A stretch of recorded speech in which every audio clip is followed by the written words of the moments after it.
Hi, welcome to Moina Bass Fishes, and today we're going to talk some more about Lowrance's Active Target.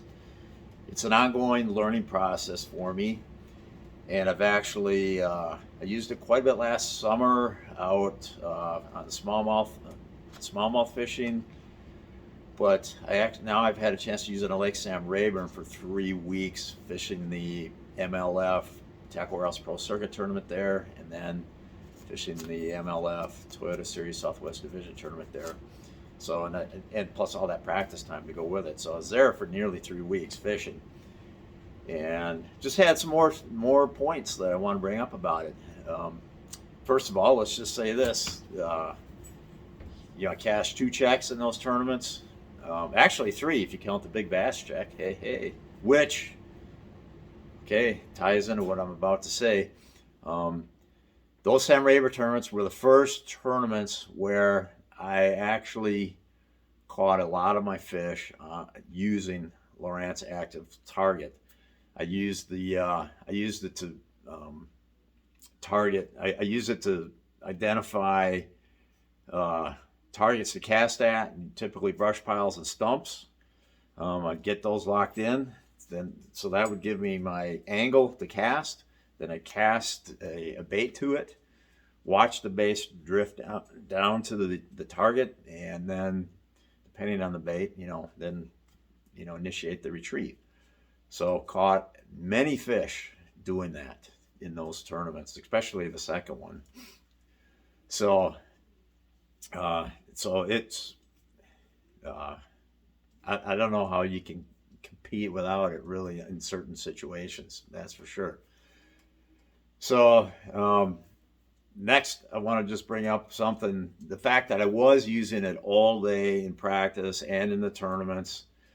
Something that, and this is a negative, something that came up was I was getting a sore middle back. So I don't know if you guys that have used it a lot, is that something you've experienced, as a sore middle back? I mean, when you're just constantly looking down at that thing and fishing, I guess I don't know if that's what caused my middle back soreness, but it sure seemed like it, because I've never had that occur. I've had lower back issues over the years, but first time I had a middle back muscle soreness, and it would typically start happening about, I don't know, halfway through the day every day. And I thought as the days would go on, I figured my muscles would strengthen and it'd be less of a problem, but that wasn't the case. It just every day, about halfway through the day, I would notice it. Now, what helped is I ended up putting my butt seat in, and having that butt seat there helped a little bit. But then something else I'm wondering what might help is I see now there's products on the market that you can mount your graph in this mount, and then it's on a telescoping pole. So then you can telescope the pole. I mean, literally, they go up like 3 or 4 feet in the air. So I was wondering if anybody's tried that and what they might think of that kind of a device. It seems like, I mean, it'd bring the screen closer to you, but you'd still have to, I mean, even if it's 3 feet higher, you're still going to be looking down. But on the plus side, I mean, you can see the stuff in a little better detail closer. At least depending on your vision. For me, it would probably help to have the screen a little closer. But anyways, so let me know what you got to say about that, because I need more info there. Gosh, another thing I learned at Rayburn was, and let me just say this: the way I was fishing and using that thing on Rayburn is exactly how I was using it on smallmouths out here on my dad's lake last summer and fall. Just using it to identify targets to cast at. So out here it would be rock, and on Rayburn it would be stumps and brush piles and standing timber. So anyhow, and then I just make the cast and initiate the retrieve and the presentation. So, but one thing just to note, and I don't know if I mentioned this in some of my other active target videos, but One thing you do want to be aware of is at a your bottom separation of the fish from the actual bottom is not as good at a distance. When you get right over the fish, right over the fish separate much better from the bottom. But once you get out 40, 50, 60, and then of course, 100 feet, there's like a big dead zone there where a fish near the bottom is just going to, there's that signal there won't be a signal because it all blends together. The bottom signal and any fish signals blend together. At a distance, a fish has to be suspended fairly, high off the bottom, like, I don't know, like 4 feet off the bottom in order to see it at like, I'm talking like at an 80-foot distance. Now, once you come in about 40 feet, then the dead zone where you don't see anything, see any fish separating from the bottom, maybe it's 2 feet or less at that point. And then once you get right over it, it's, that fish has to be absolutely glued to the bottom for me not to see it. If it's up at all off the bottom when it's under the boat, I can detect that fish. So that's just something to be aware if you're new to it. That's, just be aware that that's what you're, if you're wondering about that, that's what I'm experiencing. So, I don't know, next, here's something I'm having trouble with Lowrance's Active Target, and that's fish size. And I think that's because I'm flipping different ranges, different distances. I'm adjusting the scales of everything. So, at one scale, a fish mark is going to be a different size as compared to a different scale. So, I'm just I personally cannot tell the difference between a 2-pound bass and a 4.5-pound bass. In fact, when I caught that 810 on day one, which is big bass of the Toyota Series tournament on Rayburn, I seen that fish, threw to it, watched my smallie smasher drift down to it, the fish mark, and basically I've dropped it right in his mouth because the fish didn't really move much. It's like I saw the bait mark and the fish mark just became one as the bait sank down, and I didn't see the bait continue to go. The fish was close to the bottom, but not sucked on the bottom. And so then I just pulled back, felt the weight, and just started reeling. And then fought him through some brush, which was a miracle in itself. I got him through that and fought him up to the boat and got him in. So anyways, though, I didn't know that was an 8-pound bass. I thought to myself, that's a little bigger mark, but I didn't know it was gonna be an 8-pounder. I really didn't. It could have had it come in at a 2-pounder. It wouldn't have registered on to me at all as to, why was this only 2-pounder? Because I thought the mark was bigger than that. No, but I hear other pros say this all the time, how they're telling the difference in sizes of fish. I can tell the difference between, like, a little bluegill like this. Obviously I can look at a small mark, a really small mark, and decide that that's either a perch or shad or whatever. And then at the same time, carp. I've run into schools of carp, and that's pretty obvious. And then there were some other fish on Rayburn swimming around. I don't know if they're alligator gar or just giant catfish or whatever, but there were just some monster blobs just moving across the screen, and those were obvious. I knew I wasn't dealing with a bass in those situations. But when it comes down to trying to tell the difference between a 12-inch bass and a 17-inch bass and a 21-inch bass, that's, for some reason, I'm just not at that level yet. I don't know if these guys are imagining that they're telling a difference. Some cases maybe they are, but in other cases I'm pretty certain that some of these guys can actually tell. So here's another thing kind of related to Rayburn is there were some fish that were, and I don't know if they were bass or what, but was particularly true when I was throwing the hard jerk bait. The fish would just race up to it, and I twitch it, race up to it, twitch it, race up to it, all the way to the boat. Um, and after a while, I'm like, in some cases, I'd catch a fish and it'd be a largemouth. But in many cases, when I won't catch a fish, it left me wondering. And then one time I caught one of those fish, and it was a white bass. So how many of these are actually white bass that are, I mean, and it'll be, they don't seem like they're largemouth because a lot of times it'd just be like a group of two or three, or maybe just one fish. And typically white bass don't single us. I mean, white bass are big time schoolers. So if you got one, usually you got several. So in many cases, I saw just one, two, or three fish at a time following the jerkbait all the way to the boat and not putting a hook in any of them. So I'm just wondering if some of those are just white bass or what. I don't know. Just one of those mysteries.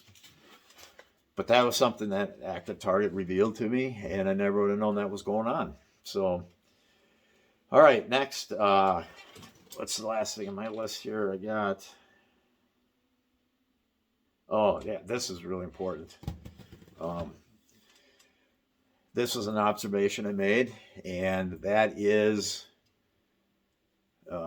if the depth of water was very important as to the level of awareness the fish had towards me, which totally makes sense. And we probably kind of knew this, but it was on full display on the Active Target. Because let's say I found a little piece of brush in about 5 foot of water, and I could see the fish hovering around it. Well, if I got like within 40 feet of that, those fish were suddenly just not willing to cooperate. If I could keep at a distance greater than 40 feet away, then I had a much better chance of hooking one of those fish. And I witnessed that more than once, several times, in fact. Now, let's go to the other extreme on that. Let's say, and I found some fish in 35 foot of water there on Rayburn. Well, those fish, I could dang near get on top of them and catch them.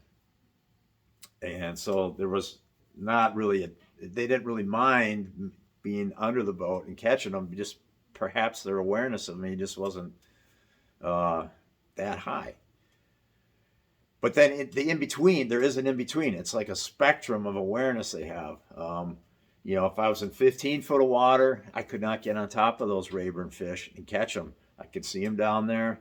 I was pretty sure they were bass, and they just wouldn't bite. They maybe they might show a weak or mild interest in the bait I'm showing them, but they just would not bite. Now, if I got out to 20, 25 feet, I felt like I still wanted to stay backed away from a little bit, but you didn't have to be 40 feet away. You could literally be like 10, 15 feet away and then 20, 25 feet down. So just interesting. I don't know if that's because those fish are so pressured that way, or if that's just how it is. And okay, let's draw a similarity to my dad's lake out here with the smallmouth last year. I kind of found the same thing out here with the smallmouths, is that I could not get on top of them in 10 to 15 foot of water and catch them. So I don't know. Maybe there's something to it there, but just be aware that, especially in pressured lakes, getting on top of fish in shallow water just isn't going to work. Okay, if you're on some kind of remote lake where it's hardly ever gets pressured, those fish may not be as wary as what like a Rayburn bass might be, which those bass are really wary of what's going on, because you would see schools of fish, and it was amazing how you just get one fish to bite out of like 15 fish. And that happened over and over again. Or you get none of them to bite. I had this one treetop that it must have had 20 fish in it, and I hit it every day of that Toyota tournament, and every day meaning 3 days.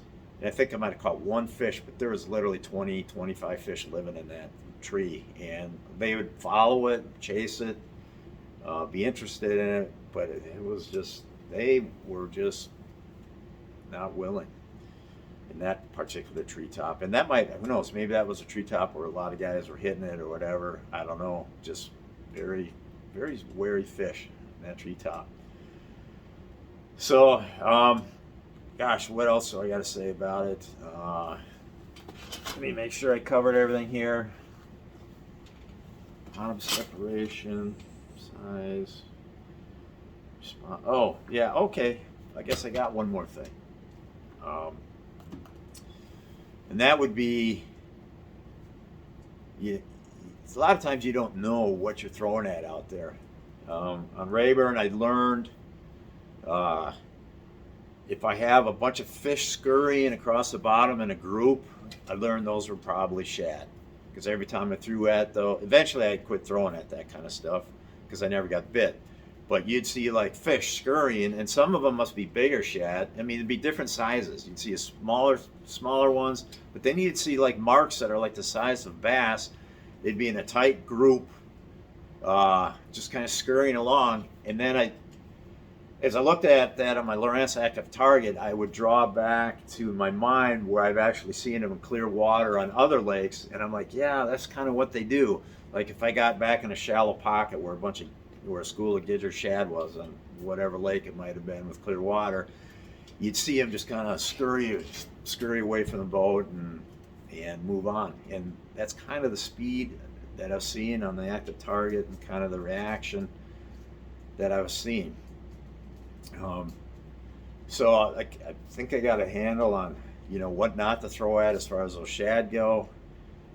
There was a mystery. There was a mystery going on because there were some marks that they so look like the bass that I mean they so look like the bass marks, and I still don't know I don't know if they were small gar or what, but they wouldn't even react to a bait. I'd throw over there, and there was other bass in the area. I mean, I was catching bass along that shoreline, and but if I threw at these marks that I was seeing, they wouldn't even respond. They wouldn't do anything. And there was a lot, and there was so many of them. It wasn't, I mean, there were so many that it told me that those couldn't have been bass because none of them were even responding. And that's one thing I've learned with the Active Target is if you make a cast to a mark on the screen and it makes absolutely no interest in, if it has no interest in what the bait's doing, then I won't even cast at that mark again because one, if it is a bass, it's not at all interested in eating anything, and two, to me, it's probably not even a bass. It's probably throwing at a catfish or, I mean, who knows what I'm throwing at. But that's something that after nearly 3 weeks of active targeting on Rayburn, I did learn a little bit about what I'm looking at, but I can go back to the size of the bass. That still needs some work. I don't know I can't tell the difference between a 1.5 pounder and a 4 pounder. So, okay, that's all I got to say about Lowrance's Active Target for now.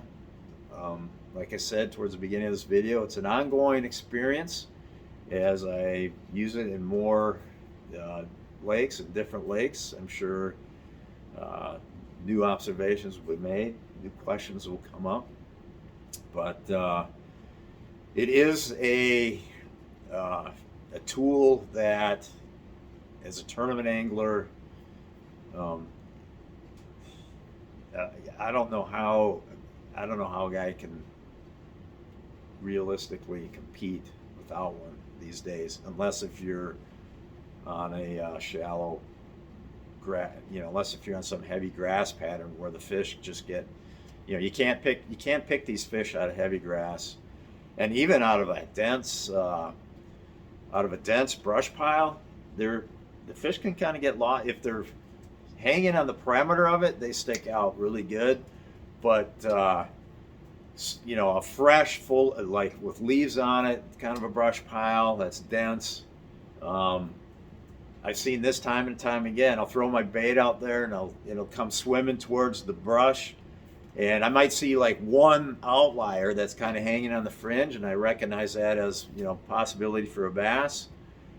And then that fish might come swimming at my bait, but then all of a sudden a herd of fish will come out of the submerged brush and will be coming after my bait. And you couldn't see them because they were just, it was a thick and dense brush pile. So, so you're not going to see them in that kind of a brush pile, or you're not going to see them in heavy weed cover. They have to be on the fringe of that heavy stuff in order to pick them out. So anyways, there you go. That's my Lowrance Active Target updated observations, mostly related to Sam Rayburn, and over.